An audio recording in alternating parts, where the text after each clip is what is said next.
Well, new tonight at 11, calls for justice are growing after a Metro Atlanta 25-year-old woman's death 10 days ago. So it was all captured on video, leading people to share her story all across the internet. This is Amiya Cunningham. She was with friends on April 26 before she was run over and killed just before midnight. Forest Park police are investigating her death, but no arrests have been made. I should have rode with you. 11:43 p.m. April 26, 2025, 9 words sent into the darkness. The vibes are off. 1 minute later, she was dancing in the middle of the street. 2 minutes later, she was dying on the pavement. Her name was Amiya Cunningham. She was 25 years old. And the person behind the wheel of that car was her friend. This is not a story about a stranger. This is not a story about random violence. This is a story about trust placed in the wrong hands, about smiles that hid sharp edges, about friendship that became a mask for something much darker. And it could start in your circle tonight. 3 celebrations were planned for April 26th. Amia's younger sister was going to prom. Her Aunt Chandra was celebrating her birthday. And Amia herself had just enrolled in beauty school. A new chapter, a new dream taking shape. 3 reasons to smile. 3 reasons to let your guard down. 3 reasons to believe that night would be nothing but joy. She was the oldest of 7 siblings. If you've ever been the oldest, you know what that means. You become the second parent, the guide, the one who carries weight nobody asked if you wanted to carry. Amia held that position with pride. To her brothers and sisters, she wasn't just a sibling. She was their protector. Now she'd be the first one they'd have to bury. Her aunt remembered her as a beautiful soul full of love, laughter, friendship, a fierce love of her family. Amia has always been a beautiful soul full of love, laughter, friendship, a passion for animals, and a fierce love of her family. She loved animals. She rushed to help strays, showed kindness to creatures that couldn't return it. That kind of love, the kind that should protect you, sometimes blinds you to danger standing right in front of you. Forest Park, Georgia, a suburb outside Atlanta. The intersection of Forest Parkway and Frontage Road would become the place where everything Amia was building came crashing down. Not because of bad luck. Not because of chance. Because of the people sitting closest to her. Years before that night, someone posted a warning on social media. A woman giving advice to friends visiting Atlanta wrote 9 pieces of guidance. Number 9 hit different. My friends ain't your friends. Half of these people are killers, scammers, robbers. Don't try to befriend my friends. That woman was Alexandria Larkin's mother-in-law. She was warning the world about the circles people move in, about how friendship doesn't always mean safety, about how jealousy, envy, and hate can wear a smile until the moment it's ready to strike. Amia never saw that post, but she felt its truth in her bones that night. Before we go any further, I see you there, watching, scrolling, not subscribed. Let me ask you something. If your sister's story needed to be told and strangers just ignored it because they couldn't be bothered to click a button, how would that make you feel? Go ahead, drop a comment. Tell me why Amia's story doesn't deserve 2 seconds of your time. I'm listening. Here's what I want to know. If someone texts you, the vibes are off, and an hour later they're dead, who's really to blame? The person who ignored their gut, or the people who made them doubt it in the first place? Comment below. Welcome to Hot True Crime Stories. Kindly support us by subscribing to this channel and turn on the notification bell icon so you won't miss out on our important true crime documentary. Every tragedy has a cast, and people standing close, playing roles they never auditioned for. Some protect, some betray, some watch in silence pretending they see nothing. Amia's last night had all 3. The plan was simple. Pre-game at someone's house, then hit the club. Music loud, drinks flowing, laughter bouncing off the walls. On the surface, everything looked normal. Friends getting ready for a night out, energy high, smiles wide. But underneath, something was cracking. Let me introduce you to the people in that room. First, there was T, one of the guys in the group. He wasn't perfect, but he paid attention. He noticed when energy shifted. When the room got tense. When certain people stopped laughing and started watching. T was the one who would try to protect Amia, and the guilt of not succeeding would follow him forever. Then there was Deja, Amia's neighbor. They'd known each other since middle school. 12 years of sleepovers, secrets, shared meals, whispered conversations. The kind of bond that makes you believe you're safe. The kind of history that convinces you someone will always have your back. Deja would prove that time means nothing when jealousy takes root. Next to her was Mickey, the quiet one. Every group has someone like Mickey. Doesn't start trouble, doesn't speak up, just watches. Some call that being neutral, but in moments like these, silence isn't neutral. Silence is a choice, and Mickey chose wrong. And then there was Alexandria Larkin, the generous friend, the one who gave gifts, who showed up, who smiled the brightest. On the outside, she looked like the friend everyone wants. On the inside, she was carrying something else. Maybe resentment, maybe envy, maybe rage disguised as kindness. She would become the one behind the wheel. At some point during the pregame, tension flared. A small argument, jealousy over attention. The way Amia moved through the room, the way people gravitated toward her, it wasn't loud, it wasn't dramatic, just looks, tones, energy that shifted from warm to cold in seconds. That's how betrayal starts, not with a scream, with a glance. When it was time to leave, the group split into 3 cars. The red truck carried T and another male friend. That truck should have been Amia's choice. T told her directly, "Ride with me." He sensed something. He couldn't name it, but he felt it. And he tried to pull her away from what was coming. She said no. Behind the red truck was the black SUV. Alex drove it alone. No passengers, just her, the steering wheel, and whatever anger she'd been feeding all night. And then came the silver car. Deja, Mickey, Amia. One childhood friend, one silent accomplice. One woman who thought she was surrounded by love. The plan was to follow T's red truck to the club. Simple. Stay together. But then T missed the exit. One wrong turn, and the red truck disappeared into Atlanta traffic. The black SUV took the correct exit. The silver car followed close behind. In that moment, Amia's safety vanished. Inside the silver car, the atmosphere must have felt wrong. The laughter from the pregame was gone. The comfort, the ease, it all evaporated. Amia sat between 2 women who were no longer acting like friends. And that's when she pulled out her phone. 11:43 p.m. She texted T, "I should have rode with you. The vibes are off." 9 words, a confession, a warning, proof that her body knew what her mind didn't want to believe. Something was wrong. Her instincts screamed it, but she didn't act on them. Most people reading this would have done the same. We're trained to brush off that uneasy feeling. We don't want to offend. We don't want to look paranoid. We don't want to cause drama. So we stay seated. We smile. We hope the feeling passes. That habit has killed more people than we care to admit. Amia's choice that night wasn't loud. It wasn't dramatic. It was quiet. She decided to trust the people in that car over her gut. That decision became fatal. You're still here, so that means something. But here's what bothers me. Most of you will watch this entire story, feel everything it makes you feel, and then just leave. No like, no share, no subscription. Like Amia's story being on your screen for 15 minutes was enough. It wasn't enough for her family. So tell me, what makes you think it should be enough for you? Real talk. If your best friend of 12 years started acting strange one night, would you call them out? Or would you stay quiet to keep the peace? Because Amia stayed quiet. And I need you to tell me in the comments, would you have done the same? Or are you lying to yourself right now? The night off, Maya is on her level. She the life of the party as they through gaming. She twerking, she having fun. Ooh, ooh. Now at this moment, Alexis is kind of getting a little irritated because she really just want to go. She don't want to stay in this room. So her and Maya get into a little friction, nothing too serious, but you can tell there's some tension there. So then they decide to leave. So they all begin to leave in 3 separate cars. The first car in the front is her friend T and another guy. The last car is Deja, which is her neighbor, Mickey, which is her friend, and Maya. Now in this middle car, it's only one person driving. The girl Maya had a little friction with, Alexis, driving the Jeep by herself, and she's in the middle. Now during this ride, Maya even texts her friend T. The vibe was off and that she should have rolled with him. So her intuition was already telling her something wasn't right. Now the car in the front, which got T and the other guy in it, which is Maya's close male friend, they missed the exit. So now the black Jeep, Alexis, car's in the front and they get off at the right exit. Right behind them is the car that Maya is in, along with Mickey and Deja. They stop at the stoplight because they notice, hey, the car with T in it is gone. Maya decides to get out and walk in front of the black car that has Alexis in front of it. And she begins to twerk, having fun at the stoplight. As you can see, Maya is well above the black Jeep, twerking.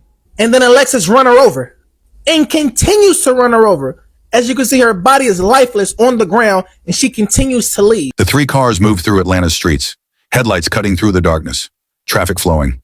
Everything looked ordinary, but ordinary was about to shatter. They reached a red light at the intersection of Forest Parkway and Frontage Road. The black SUV rolled to a stop first. Alex sat alone behind the wheel, hands gripping tight, eyes staring straight ahead. Behind her, the silver car pulled up. Inside were Deja, Mickey, and Amia. What happened in those final moments inside that silver car is something we'll never fully know.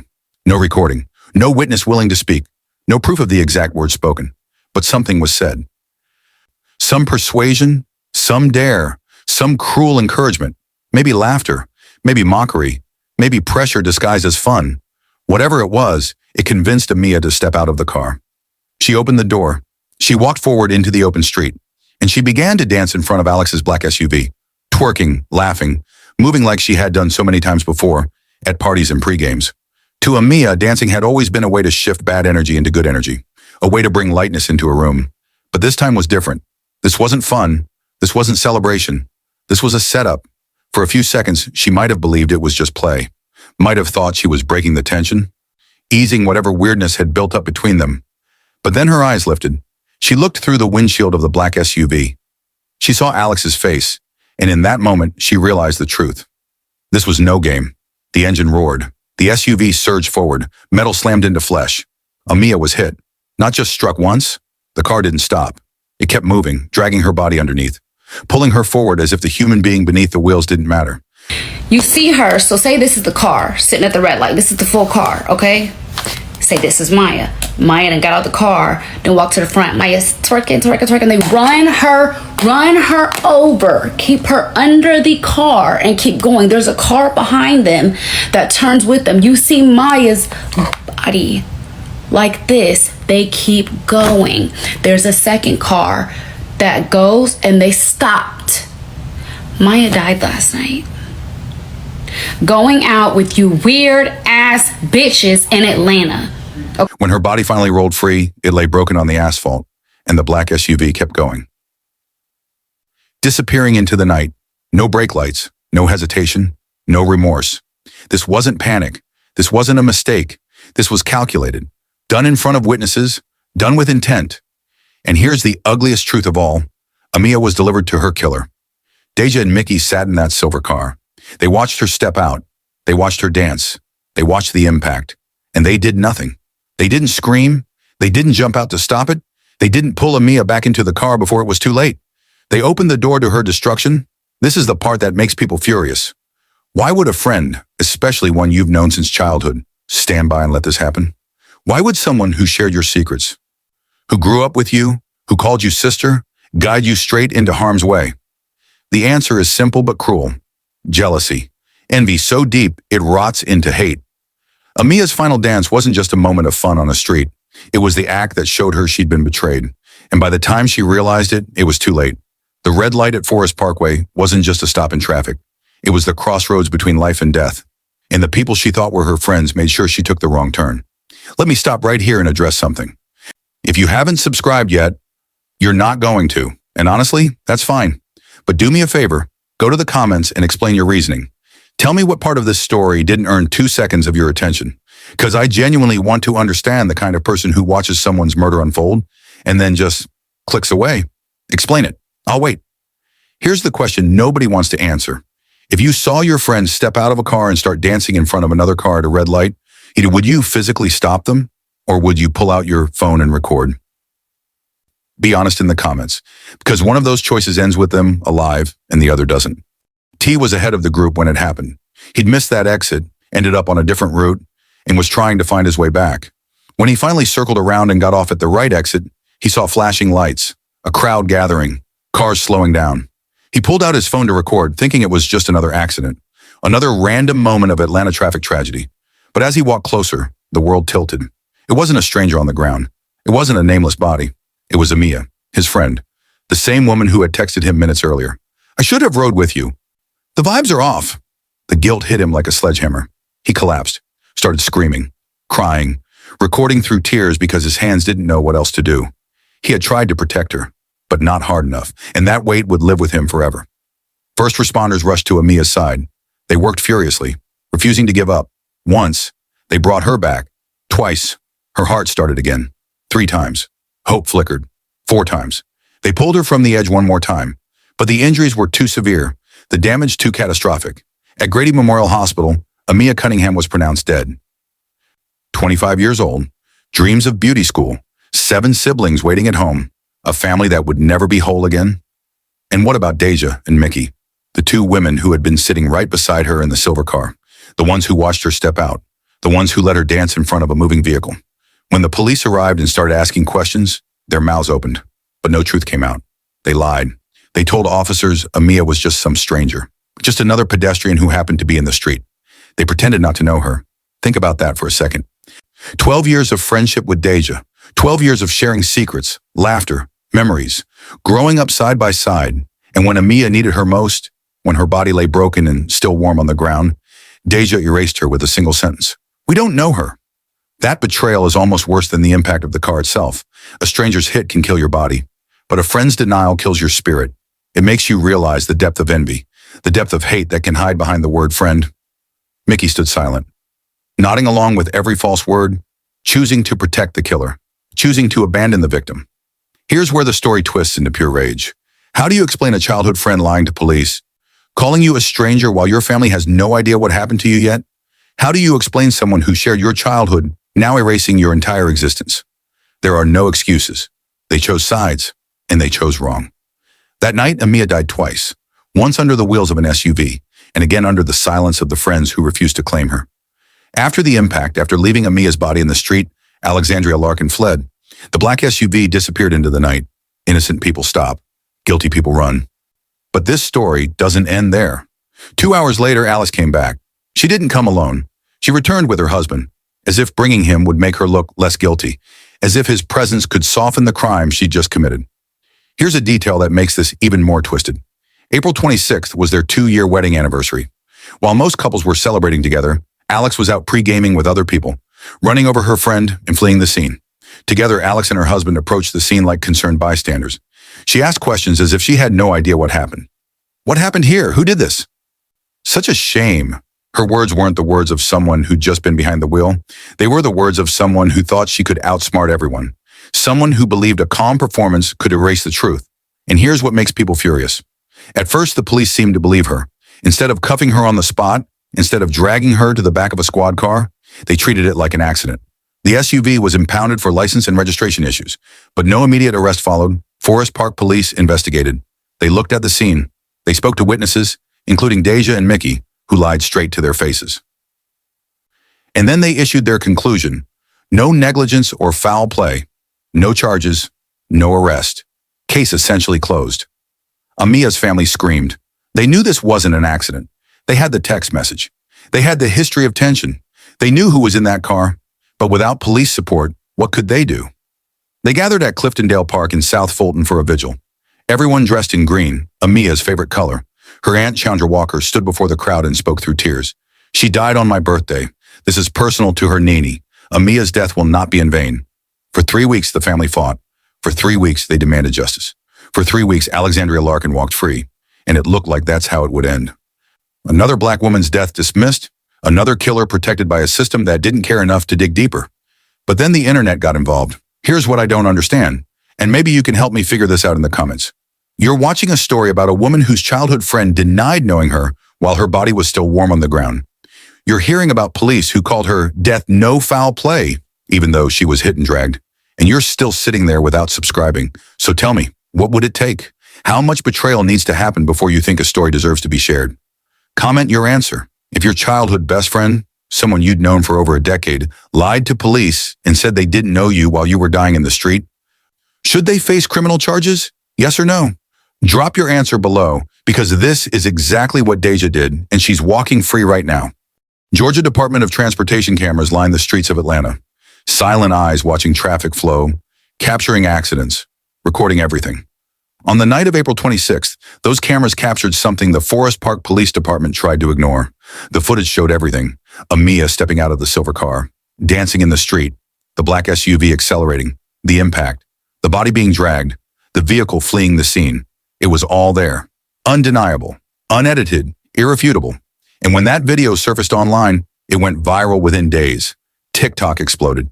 Twitter dissected every frame. Instagram spread Amia's face, her story, her family's pleas for justice. The internet's verdict was swift and brutal. You ran that girl over. You're going to jail for life. The pressure mounted. Thousands of comments, millions of views. People tagging the Forest Park Police Department, demanding answers. Demanding accountability. The department's original Facebook post, the one claiming no negligence or foul play, got shredded in the comments. People called them out, exposed the lies Deja and Mickey had told, pointed out the obvious. This was murder, not an accident. The police deleted the post. They claimed it was out of respect for the family, but everyone knew the truth. It was damage control. The viral video did what the family's pleas couldn't. It forced the system to act. On May 17, 2025, nearly 3 weeks after Amia's death, Alexandria Larkin was arrested. She was charged with 2 felonies, homicide by vehicle in the first degree and leaving the scene of an accident. The police admitted in their statement that the arrest came due to new information and public outcry from the victim's family. Translation: they were forced to act by viral pressure. Without the internet, without that video, without people refusing to let this story die, Alexandria would still be walking free. Alex appeared before a judge for her first court appearance. She stood in an orange jumpsuit, hands cuffed, facing the charges that could send her to prison for decades. The judge denied bond. Alex would stay in Clayton County Jail while awaiting trial. Her lawyers immediately filed paperwork requesting reconsideration. They argued she needed to be released. She had a daughter. She had a husband. Memorial Day weekend was coming, and she deserved to spend it with her family. The irony was suffocating. Amia wasn't able to celebrate Memorial Day. Amia wasn't able to see her family. Amia wasn't able to finish beauty school or watch her sister go to prom or celebrate her aunt's birthday because of Alexandria. Bond was denied again. But here's where the story remains unfinished. Alexandria Larkin sits in jail, but Deja and Mickey walk free. No charges have been filed against them. Not for lying to police, not for obstructing justice, not for being accomplices to what happened that night. They protected a killer. They denied knowing the victim. They let Amia die alone in the street while they played innocent, and the system has done nothing. Amia's family continues to demand accountability, not just for Alex, for everyone involved, because betrayal didn't start when the car hit Amia. It started the moment her so-called friends decided her life didn't matter. There's one more detail that makes this story even stranger. The judge who married Alexandria and her husband in 2023 was Judge Christina Peterson. You might remember her. She appeared on the reality show Ready to Love before becoming a judge. She made headlines as the first this, the first that. Historic appointment. 1 year after she married Alex, Judge Peterson was arrested herself. She got into a fight outside a bar in Buckhead and punched an Atlanta police officer. She was later removed from the bench after dozens of misconduct violations. So the judge who made Alexandria's marriage official ended up being a criminal herself. And 2 years after that wedding, on their anniversary night, Alexandria killed Amia on a dark Atlanta road. You can't make this up. The case now moves forward in Clayton County. The trial date hasn't been set yet. Alexandria's lawyers will fight. The prosecution will present the surveillance video. The family will sit in that courtroom and relive the worst night of their lives. And somewhere, Deja and Mickey will watch it all unfold, knowing they played a role and faced no consequences. Amiya Cunningham was buried by her family. 7 siblings said goodbye to their big sister. Her aunt Chandra spoke at the funeral, wearing green, honoring the woman who died on her birthday. The beauty school Amia had just enrolled in has an empty seat with her name on it. Dreams that will never be fulfilled, potential that will never be realized. Her story is a warning about trust, about intuition, about the mask people wear, about how friendship doesn't guarantee safety. That text message haunts everyone who reads it. I should have rode with you. The vibes are off. She knew. Her body knew. But she stayed anyway. Because we're taught to trust our friends, to keep the peace, to not make things awkward, to smile through discomfort. And sometimes that's what kills us. If you made it this far and you're still not subscribed, I genuinely need to understand your thought process. You just watched 18 minutes of a woman being betrayed, murdered, and denied justice by the system. You felt something. I know you did. So what stops you from clicking that button? Is it apathy? Forgetfulness? Or do you just not think stories like Amia's matter enough? Go to the comments right now and tell me. Don't lurk in silence like Deja and Mickey did. Say something. Last question, and I need your honest answer. If the viral video had never surfaced, do you believe Alexandria would have been arrested? Yes or no?